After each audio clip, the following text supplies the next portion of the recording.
बिस्मिल्लाहिर्रहमानिर्रहीम बिस्मिल्लाहिर्रहमानिर्रहीम अस्सलातु वस्सलामु अलैका या रसूल अल्लाह व अलैका व अस्हाबिका या नूर अल्लाह। अस्सलाम वालेकुम व रहमतुल्लाहि व बरकातुहू।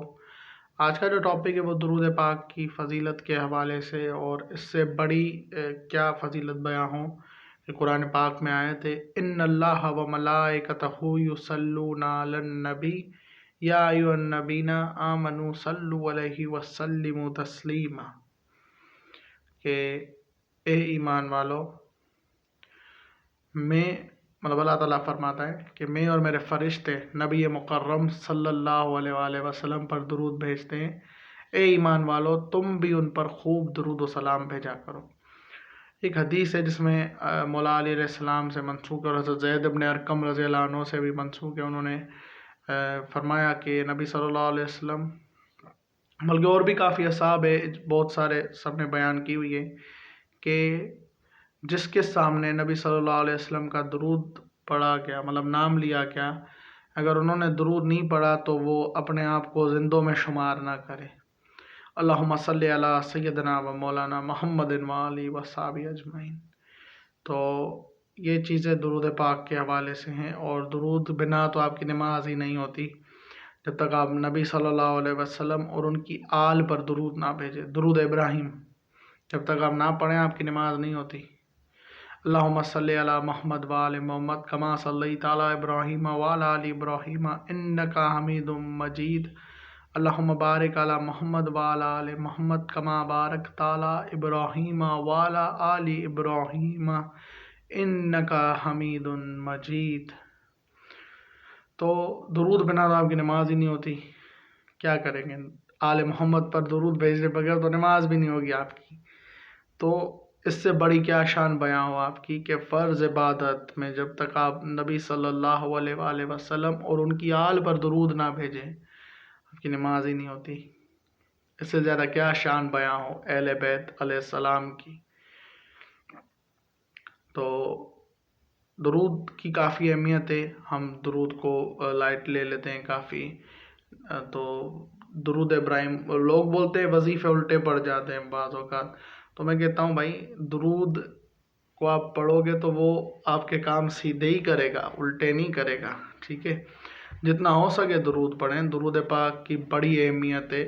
हज़रत अबू बकर सिद्दीक़ रज़ियल्लाहु ताला अन्हु ने फरमाया कि जो शख्स हुज़ूर अकरम सल्लल्लाहु अलैहि वसल्लम पर दुरूद पढ़ता है, अल्लाह ताला भी उस पर दुरूद, उस बंदे पर दुरूद पढ़ता है और सलामती भेजता है उस बंदे के लिए कि उसने दुरूद शरीफ पढ़ा, और उसके 10 गुनाह माफ़ कर देता है, 10 नेकियां लिख देता है, और 10 उसके मर्तबा बुलंद कर देता है। ठीक है, एक मर्तबा सिर्फ दुरूद पाक पढ़ने से। तो जो शख्स 100 बार, 200 बार, 1000 बार दिन में दुरूद शरीफ पढ़ेगा, दुरूद शरीफ छोटे से छोटा भी है। ठीक है, अल्लाहुम्मा सल्ली अला मुहम्मद व आले मुहम्मद आप ये भी पढ़ सकते हैं। दुरूद इब्राहिमी तो बहुत ही अफजलियत है, सबसे बड़ा दुरूद है और सबसे अफजल है। उसके अलावा दुरूद ताज है, दुरूद तुंजीना है, ये चीज़ें भी अगर आपने वज़ाइफ में लाना चाहे तो ला सकते हैं। मगर दुरूद इब्राहिम बहुत मर्तबा है उसका, क्योंकि नमाज, फ़र्ज़ नमाज से जुड़ा हुआ है वो। नफली नमाज, फ़र्ज़ नमाज, कोई भी चीज़ हो, दुरूद इब्राहिम ज़रूरी है, और काफ़ी अहमियत है दुरूद इब्राहिम की। अगर हम उसकी अहमियत को समझें तो इससे ज़्यादा क्या समझेंगे, नमाज ही नहीं होती। बहुत बड़ी फजीलत है दुरूद पाक की, और नबी पाक सल्लल्लाहु अलैहि वसल्लम ने हमें दुरूद पाक के मुतालिक भी समझाया है कि सहाबी रसूल आए, हज़रत उमर फ़ारूक रज़ियल्लाहु ताला अन्हु आए, कहा, फरमाया, या रसूल अल्लाह हम आप पर दुरूद कैसे पढ़ें? तो हज़रत उमर से फरमाया नबी सल्लल्लाहु अलैहि वसल्लम ने कि दुरूद इब्राहिम पढ़ा, का इस तरह दुरूद पाक पढ़ें मुझ पर। तो ये दुरूद इब्राहिम की ख़ास अहमियत और फजीलत है कि मेरी जो तबीयत है थोड़ी जज्बाती हो जाती है कभी कभी। मैं अल्लाह से दुआ करता हूँ कि अल्लाह ताला मेरी ये कोताही कमी दूर करे, आमीन सुम्मा आमीन। लेकिन जो दुरूद पाक पढ़ते हैं उनको पता है दुरूद की क्या फजीलत है, और दुरूद इंसान को ठंडा रखता है। ठीक है, मैं काम काज में नहीं पढ़ पाता हूँ, गलती है मेरी, कोताही है, मानता हूँ।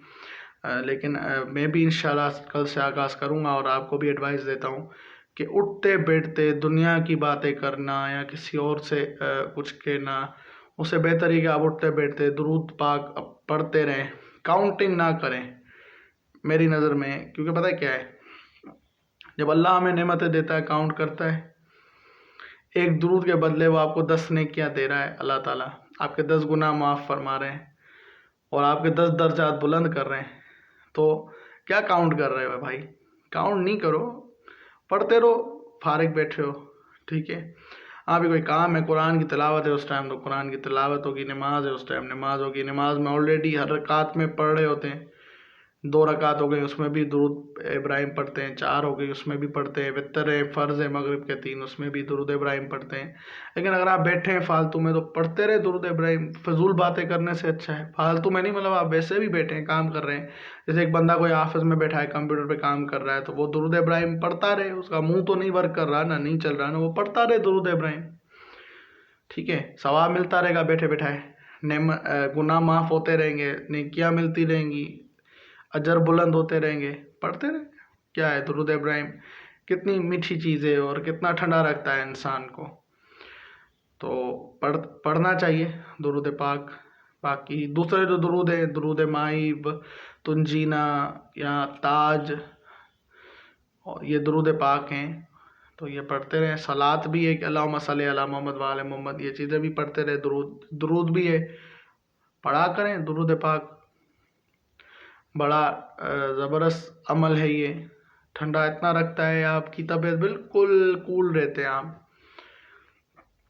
لیکن وہ کہتے ہیں کہ ایک شعر ہے، کچھ شعر دے لوگ بھی ظالم تھے، کچھ سانوں بھی مرنے کا شوق تھا، تو وہ کام نہیں کریں، درود ابراہیم پڑھتے رہیں، ٹھنڈی رہے گی طبیعت۔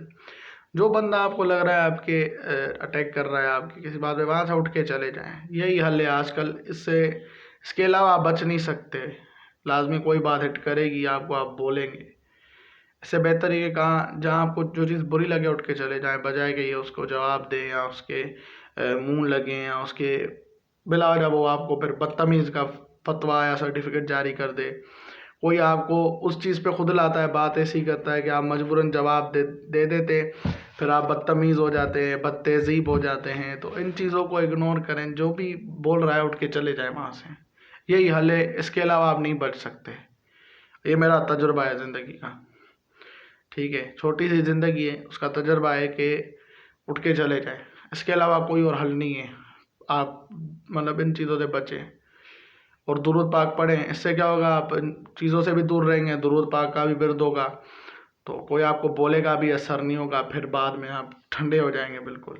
لیکن ان چیزوں پر بھی کمپرومائز نہ کریں کہ لوگ آپ کی بے عزتی کرنا اپنا فرض ہی سمجھ لیں، ٹھیک ہے؟ تو سیلف ریسپیکٹ ہوتی ہے انسان کی، ہر انسان کی اپنی عزت ہوتی ہے، اگر کوئی کسی کی عزت اچھالتا ہے تو اللہ تعالیٰ مقافات عمل ہے دنیا، اس کی بھی عزت اچھال دیتا ہے، تو اپنی عزت، دوسرے کی بھی عزت کرے، اللہ آپ کی عزت قائم رکھے گا، ٹھیک ہے؟ چاہے وہ آپ کا دشمن ہو، دوست ہو، اپنا ہو، پرایا ہو، گھر کا ممبر ہو یا گھر کا ممبر نہ ہو، ٹھیک ہے؟ تو ریسپیکٹ مسٹ ہے، لیکن ہم شیطان ہمیں کرنے نہیں دیتا ریسپیکٹ، کیونکہ بعض اوقات ہمارے ارد گرد جو لوگ ہوتے ہیں وہ کوئی نہ کوئی ایسی پن ہمیں کر دیتے جس سے ہم اپنے جذبات کو قابو نہیں رکھ پاتے، اپنے غصے کو کنٹرول نہیں کرتے، ہوتے ہیں کچھ لوگ ایسے، لیکن ان کا حل یہ ہے کہ آپ اٹھ کے وہاں سے چلے جائیں اور درود پاک کا ورد کرتے رہیں۔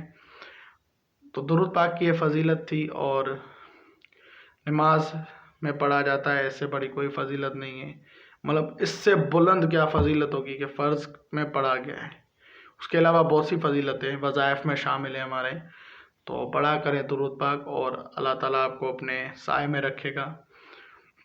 جلد بازی میں میرے منہ سے کوئی غلط بات نکل گئی ہو تو اللہ کے حضور معافی کا طلبگار ہوں، اللہ پاک ہم سب کو دنیا و آخرت کی تمام نعمتوں سے نوازے اور ہر بری چیز آفات سے دور رکھے، آمین ثم آمین یا رب العالمین۔